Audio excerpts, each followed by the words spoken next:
नमो बुद्धाय सर्वांना जय भीम. श्रीमंत विचार या यूट्यूब चॅनलमध्ये आपल्या सर्वांचं स्वागत करतो. आजच्या व्हिडिओचा मुद्दा असा आहे, डॉक्टर बाबासाहेब आंबेडकर यांचे सुरुवातीचे जीवन. तर त्यांचे पूर्वज बाबासाहेब आंबेडकरांच्या वडिलांचे नाव रामजी तर आजोबांचे नाव मालोजीराव सपकाळ होते. मालोजी इंग्लिश राजसत्तेच्या सैन्यात शिपाई म्हणून भरती झाले होते. सैन्यातील नोकरीमुळे मालोजीराव सैनिक शाळेत शिक्षण घेऊ शकले. त्यांनी रामानंद पक्षाची दीक्षा घेतली होती. मालोजींना 3 मुले व 1 मुलगी अशी 4 अपत्ये होती. 2 मुलांनंतरच्या मीराबाई या मुलीचा जन्म झाला. इसवी सन 1848च्या सुमारास जन्मलेले रामजी हे मालोजींचे 4थे अपत्य होते. मालोजींचा पहिला मुलगा घरदार त्यागून संन्यासी झाला. दुसरा मुलगा इंग्रजी सैन्यातच नोकरीस लागला. तिसरा मुलगा असलेल्या रामजींनी सैनिकी शाळेत शिक्षण घेतले व पुढे ते नॉर्मलची परीक्षाही उत्तीर्ण झाले. शिक्षण सुरू असताना रामजी इसवी सन 1866च्या सुमारात वयाच्या 18व्या वर्षी इंग्रजी सैन्याचे 106वे स्पेसर्स अँड मायनर्स तुकडीचे शिपाई म्हणून भरती झाले. रामजी 19व्या वर्षाच्या अस्तित्वात त्यांचा विवाह 13 वर्षीय भीमाबाईशी झाला. रामजी हे इंग्लिश बोलू शकत. ते नॉर्मल स्कूल मॅट्रिक उत्तीर्ण होते. पुढे रामजींनी ब्रिटिश भारतीय सैन्यामध्ये सुभेदार आणि सैनिक शिक्षण म्हणून काम केले. रामजी व भीमाबाई या दाम्पत्याला सन 1819 पर्यंत 14 अपत्ये झाली होती. त्यापैकी गंगा, रमा, मंजुळा व तुळसा या 4 मुली जगल्या. मुलांपैकी बाळाराम, आनंदराव व भीमराव भिवा ही 3 मुले हयात होती. भीमराव हा सर्वात लहान व 14वे अपत्य होते. आता आपण त्यांचे बालपण बघूया. रामजी ज्या पलटणीत होते ती पलटण इसवी सन 1888 मध्ये मध्य प्रदेशातील महू येथे लष्करी तळावर आली होती. येथे सुभेदार रामजींनी नॉर्मल स्कूलचे मुख्याध्यापक पद मिळाले होते. या काळात 14 एप्रिल 1891 रोजी महू, आत्ताचे डॉक्टर आंबेडकर नगर या लष्करी छावणी असलेल्या गावी रामजी व भीमाबाईच्या पोटी बाबासाहेब आंबेडकरांचा जन्म झाला. रामजींना मराठी व इंग्रजी भाषेचे यथाविधी शिक्षणही घेतले होते. भीमराव हे रामजी सपकाळ व आई भीमाबाई यांचे 14वे अंतिम अपत्य होते. बाळाचे हे नाव भिवा असे ठेवण्यात आले. त्यांची भीमा व भीमराव हे नावेही प्रचलित झाली. आंबेडकरांचे कुटुंब हे त्याकाळी अस्पृश्य गणल्या गेलेल्या महार जातीचे आणि महाराष्ट्रातील रत्नागिरी जिल्ह्यात मंडणगड तालुक्यातील आंबाडवे या गावाचे होते. आंबाडवे या गावाचा आंबावडे असा चुकीचा उल्लेख अनेक ठिकाणी केला गेलेला आहे. अस्पृश्य असल्यामुळे त्यांच्यासोबत नेहमी सामाजिक आर्थिक भेदभाव केला गेला. इसवी सन 1894 मध्ये सुभेदार रामजी सपकाळ इंग्रजी सैन्यातील मुख्याध्यापक पदाच्या नोकरीवरून निवृत्त झाले आणि महाराष्ट्रातल्या रत्नागिरी जिल्ह्यातील आपला मूळ गावाजवळील दापोली या गावातील कॅम्प दापोली वस्तीत परिवारासह राहू लागले. भीमराव वयाने लहान असल्यामुळे कॅम्प दापोली येथील शाळेत त्यास प्रवेश मिळाला नाही व भीमरावास घरीच अक्षर ओळख करून द्यावी लागली.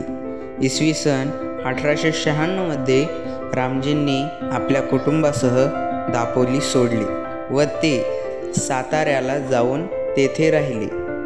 यावेळी भीमराव यांचे वय 5 वर्षाचे झाले होते.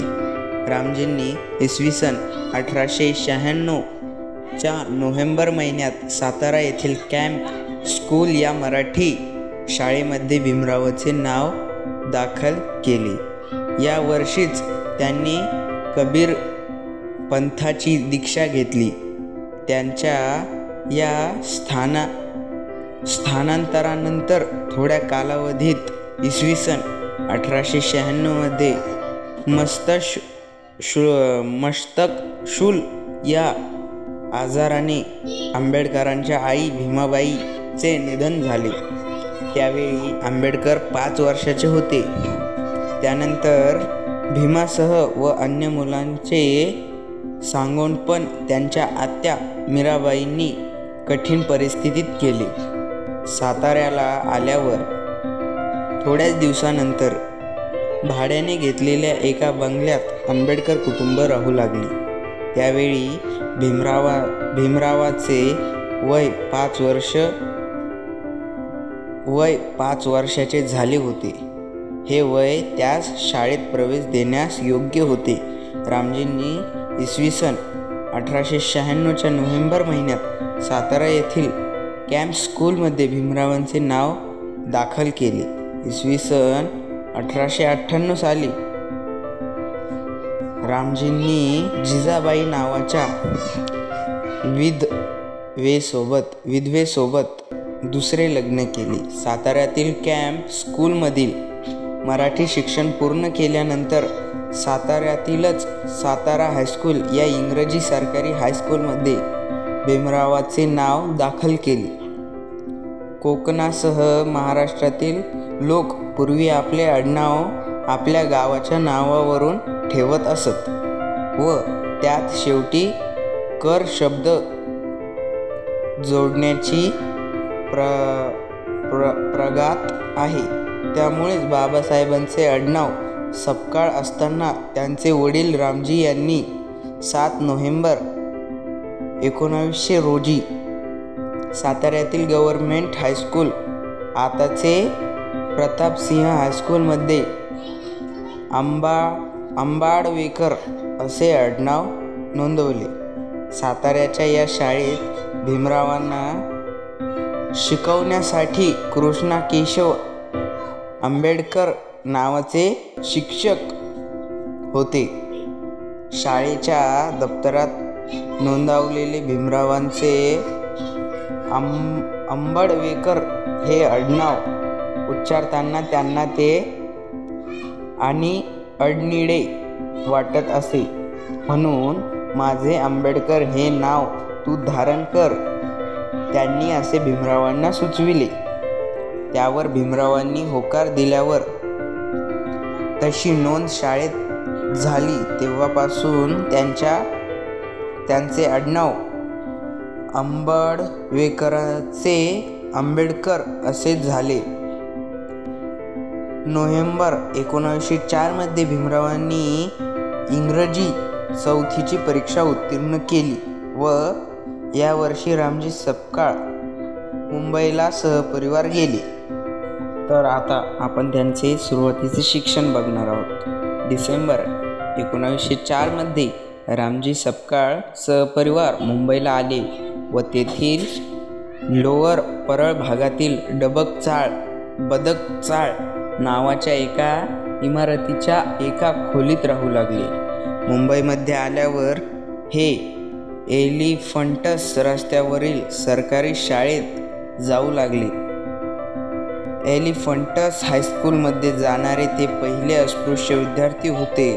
कबीर पंथीय असलेल्या रामजींनी मुलाला हिंदू साहित्याची ओळख करून दिली व इतर जातीतील लोकांच्या विरोधामुळे रामजींनी मुलांना सरकारी शाळेत शिकवण्यासाठी आपल्या लष्करातील पदाचा वापर केला।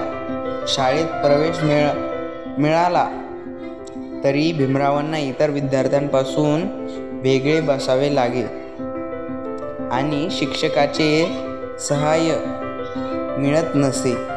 त्यांना वर्गात बसण्याची परवानगी नव्हती। जेव्हा त्यांना तहान लागत असे तेव्हा शाळेतील पाणी पिण्याच्या भांड्याला किंवा पेल्यास स्पर्श करण्याची त्यांना परवानगी नव्हती. तेव्हा एकदा उच्च जातीतील व्यक्ती उंचीवरून त्यांच्या ओंजळीवर पाणी ओतत असे. आंबेडकरांसाठी हे काम बहुधा शिपाई करीत. शिपाई उपलब्ध नसेल तर त्यांना दिवसभर पाण्याविनाच राहावे लागत असे. त्यानंतर त्यांनी आपल्या लेखनात या घटनेचे शिपाई नाही तर पाणी नाही असे वर्णन केले आहे. शाळेत असतानाच इसवी सन 1906 मध्ये 14-15 वर्षीय भीमरावाचे लग्न दापोलीच्या भिकू वलंगकर यांची 9-10 वर्षीय कन्या रामीबाई उर्फ रमाबाई यांच्याशी झाले. एलिफंटस हायस्कूलमध्ये शिकत असताना भीमरावांना वर्गातील स्पृश्य जातींच्या मुलांपासूनही दूर बसावे लागले. हायस्कूलमधील अनेक शिक्षक त्यांच्याशी तिरस्काराने वागत असत. आंबेडकर हे आपल्या विद्यार्थी जीवनात दररोज 18 तास अभ्यास करत असत. इसवी सन 1907 साली भीमराव एलिफंटन हायस्कूलमध्ये मॅट्रिकची परीक्षा यशस्वीरित्या उत्तीर्ण झाली. ही परीक्षा उत्तीर्ण झाल्यावर भीमराव आंबेडकरांच्या ज्ञाती बांधवांनी कृष्णजी अर्जुन केळुस्कर गुरुजी यांच्या अध्यक्षतेखाली सभा भरवून भिवारामजी आंबेडकरांचे कौतुक केले. एखाद्या अस्पृश्य मुलाने असे यश मिळविणे एवढे दुर्मिळ होते की त्यांचे अभिनंदन करण्यासाठी तेव्हा एक जाहीर सभा भरवण्यात आली. यावेळी केळुस्कर गुरुजी स्वतः लिहिलेल्या मराठी बुद्धचरित्राची एक प्रत भीमरावांना भेट म्हणून दिली.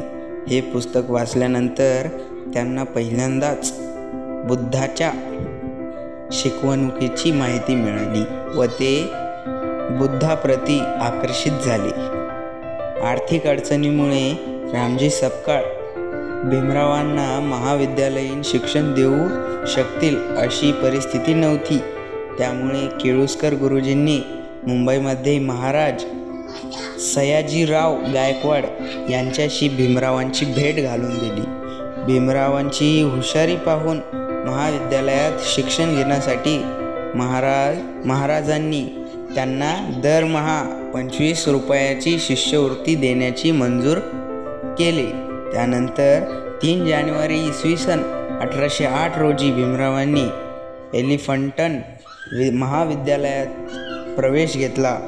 पुढे 4 वर्षांनी इसवी सन 1912 मध्ये त्यांनी मुंबई विद्यापीठाची राज्यशास्त्र आणि अर्थशास्त्र विषय घेऊन BA ची पदवी संपादन केली आणि बडोदा संस्थानात नोकरीसाठी रुजू झाले. याच वर्षी 12 जानेवारी 1912 रोजी त्यांना पहिला मुलगा यशवंत झाला. त्याचं सुमारात 2 फेब्रुवारी इसवी सन 1913 रोजी मुंबईमध्ये त्यांचे वडील रामजींचे आजारपणाने निधन झाले. पुढे 4 महिन्यांनी बडोदा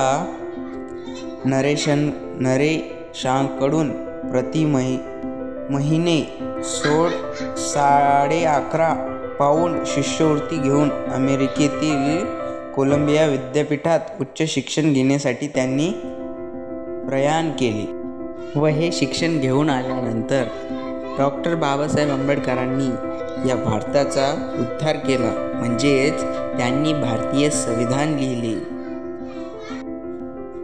मग मित्रांनो, कसा वाटला व्हिडिओ नक्कीच कमेंट करून सांगा. व्हिडिओला लाईक करा, शेअर करा व माझ्या श्रीमंत विचार या यूट्यूब चॅनलला सबस्क्राईब करा.